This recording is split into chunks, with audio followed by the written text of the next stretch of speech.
Hobbits, it's Xusha here from ThirdEyeNuke Studio, and in this video I would like to talk a little bit about airbrushes. This is not going to be a review about specific airbrush that we use. It will be just like a general talk about why I use airbrush, why I choose to use it, what airbrushes we use, if it's of any use to you guys, and if you do decide to buy an airbrush, what to consider before you buy it. So as to basically why use an airbrush, because with a brush you can achieve pretty good results. If you're a good painter, you can paint the whole figure with a brush and it could look really, really good. Why use an airbrush? Why buy such an expensive tool? Airbrush is not a brush, they're completely different. A brush applies the paint with strokes, so those are bold strokes, and airbrush, it sprays the paint, so those are particles of paint sprayed onto the model. So they will never look the same, the results will never look the same if you use one or another. So the reason to decide could be just the fact they're different, and you can achieve different look, different results in terms of techniques with those two different tools. So if you're doing some light, the light is falling on the figure, it will look completely different with an airbrush or the brush. You might prefer the look of the airbrushed light, or you might prefer the look of the results you achieve with a brush. So this would be one of the reasons you might want to use an airbrush, because that's the look you prefer. Also, other reasons would be speed.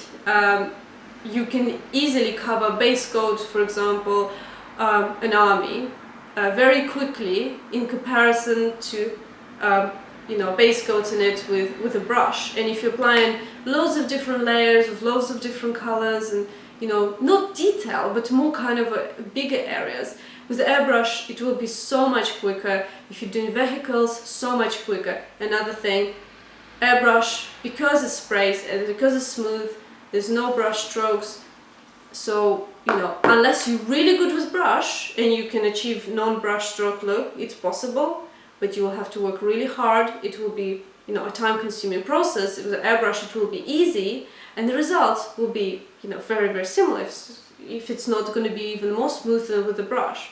So that could be another reason you'd want an airbrush. I have come across people in describing their model, they say things like there was no airbrush involved in this model, it's all hand painted, and I find this attitude towards airbrushing is wrong, because only because something's airbrushed doesn't mean it's badly painted or rushed. Because it's fast tool doesn't mean that it's rushed work. I find that some people do feel that way, and I completely disagree. I think that it's a tool. If you're a great artist, it's a tool in your hands as well as a brush.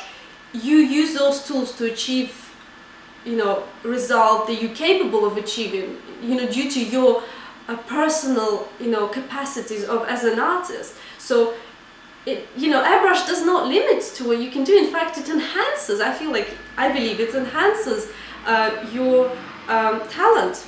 And I think the best way to use the two tools is together. I would use airbrush for all the big scale color application and some small scale color applications. But when it comes to real detail and washes and dry brushing, brush is the tool. If you go into detail, you want to use the brush. You don't want to use airbrush. It doesn't matter how small the airbrush can go.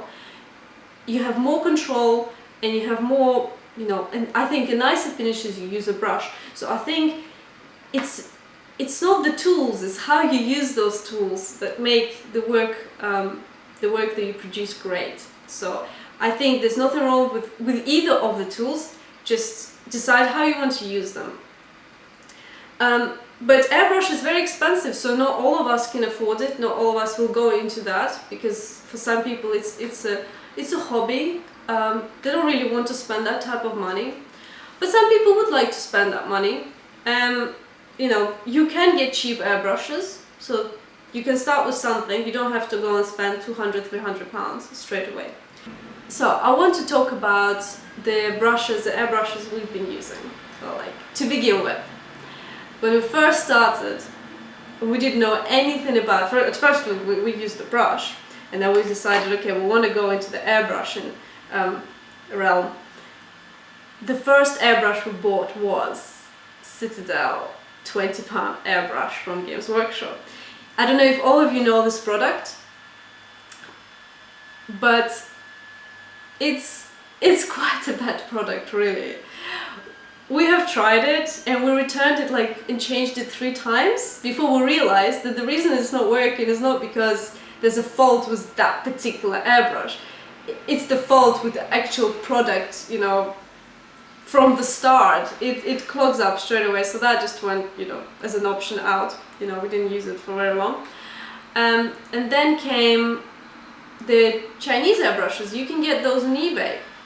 This airbrush comes with the compressor already. It's a basic airbrush and it's a very good one, especially for a beginner. It's quite accessible in price. I think it's about £100, including the compressor.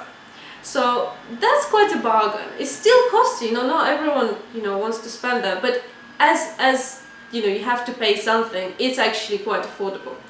And now, as I say, it was a good airbrush. Yes, it clogs up, yes, it has its faults, but if you don't know how to use airbrush, you never used airbrush, you have no idea how that whole thing works, you don't know how to maintain it, you don't know anything about it, it's the product you would like to buy probably first, because if you mess it up, it wasn't expensive. And that's what happened to us, you know, eventually after like a year or so of use, it got really, you know, messy, kind of eventually stopped working, it constantly kept clogging up. But it was such a great tool to sort of find out how does it work, you know. Throughout all the mistakes, you realize how you should look after and maintain your airbrush. After our Chinese airbrush broke, we decided to invest into a more expensive airbrush, and the first one we bought was Steenbeck airbrush 2-in-1, when you can change the needle from thin and thick. And it's a really good airbrush, but still, I would say, although you know, we already had experience for, you know, a year or more with airbrushing, we still managed to make mistakes with this in regards to cleaning, maintenance, and, you know, it did end up working really badly, really poorly. We had to send it off a few times to get repaired and try to fiddle around with yourself, you know, try to repair. It still takes time before you really understand how to use your airbrush, how to maintain. You know, it's easy to know how to pull the trigger and be precise. That's the easy part. The hard part is to make sure this tool works perfect, because if you don't look after it, it will not work very well, and you will have a lot of time wasted taking it apart, cleaning it, trying to do all the screws and still not understanding why it doesn't work.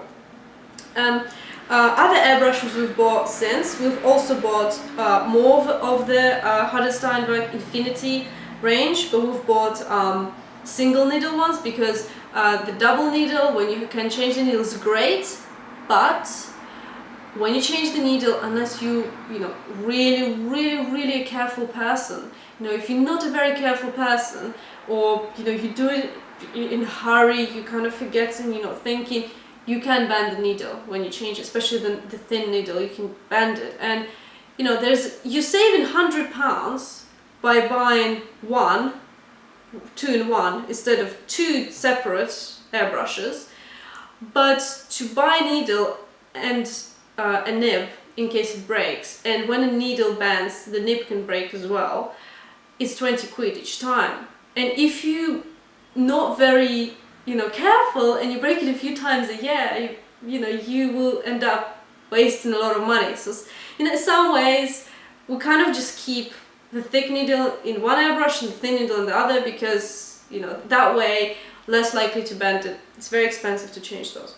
Another airbrush that we bought was Patriot 105. It's a really good airbrush for doing, large amount of sprays, So like base coating, vanishes, it's kind of like a tank, you know, it doesn't matter what you do with it, it's really hard to really clog it up, you know, it's much easier to maintain, you know, it's a cheaper airbrush, so the cheaper the airbrush, usually the easier it is to maintain, the more refined airbrush is, you know, the more you have to fiddle with it and have to, you know, be careful with it.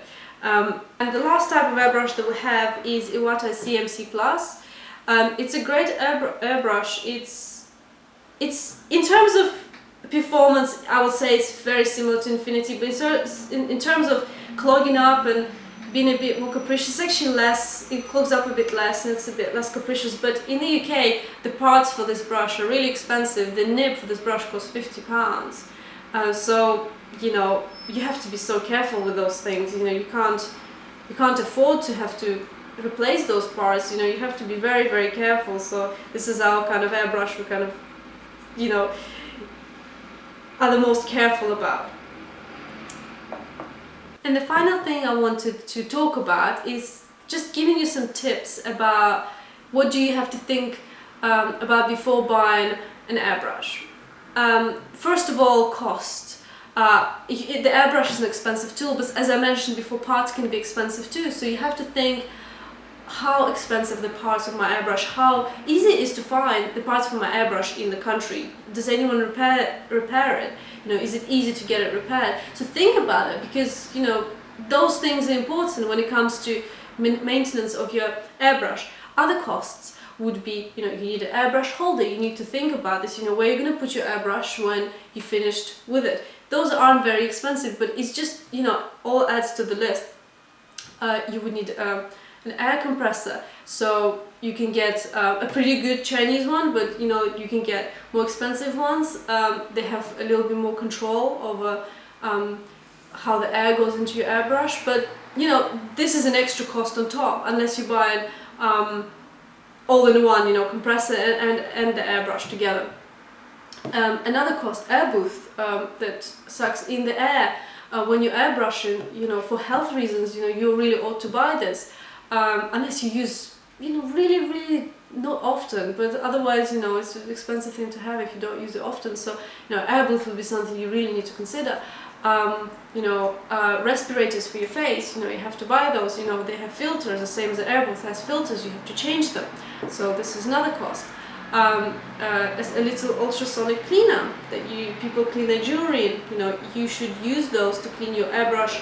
You know, take your airbrush apart, put it inside, you know, clean it. You know, you have to think about those things. You know, airbrush liquid cleaners. You know, something you spray through your airbrush. You know, you have to also, you know, have a stock of them, because you need to constantly clean your airbrush between changing each color. Then the second thing, maintenance of your airbrush. You know, you have to, you know, think, okay, it's a quick tool to use, but between each paint change, you have to wash your airbrush. You have to clean it through with airbrush cleaner. So, you know, you have to make sure that you're very careful. You know, you don't forget those things. You know, you have to be organized. You have to clean each time between change of paint. You have to clean it very well after you finish use, and you have to clean it in a ultrasonic cleaner at least once a week. This is what you would have to do every single week. So you would need to know your brush inside out. You need to know how to take it apart, put it back together. You need to know which screw is responsible for, you know, which function of your airbrush. You know, if it's not working, what is wrong? You know, where can it possibly have clogged up?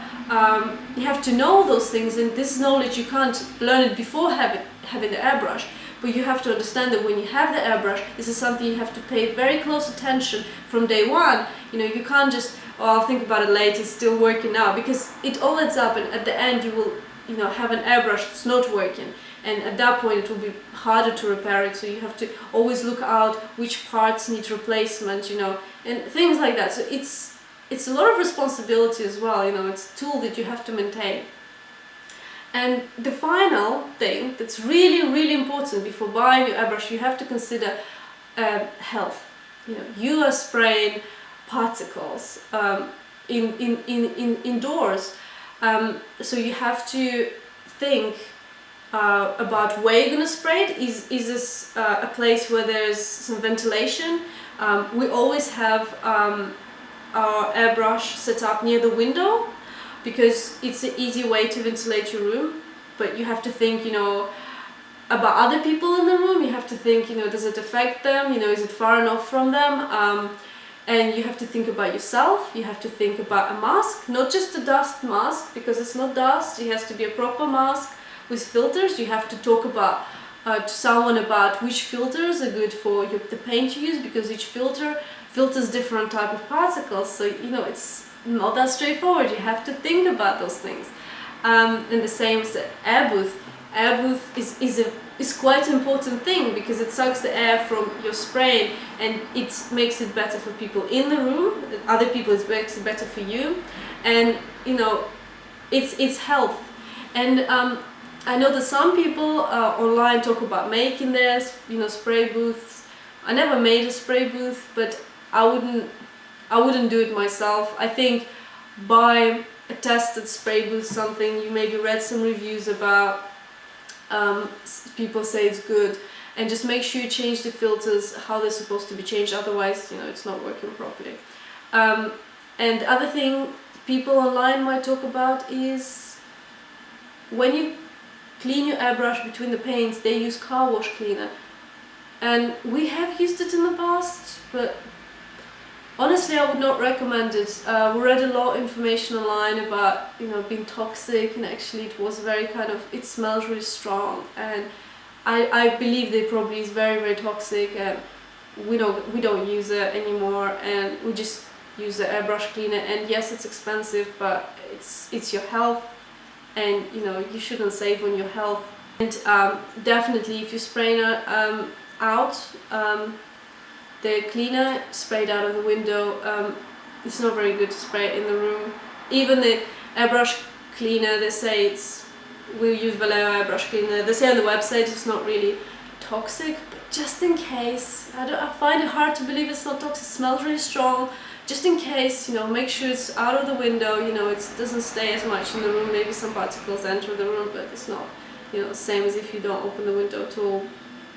So buying an airbrush is a big consideration. You need to think about all those things, but it's a great tool as well, so you can really enjoy yourself using it and enhance your painting work. I hope our tips helped you, and see you next time.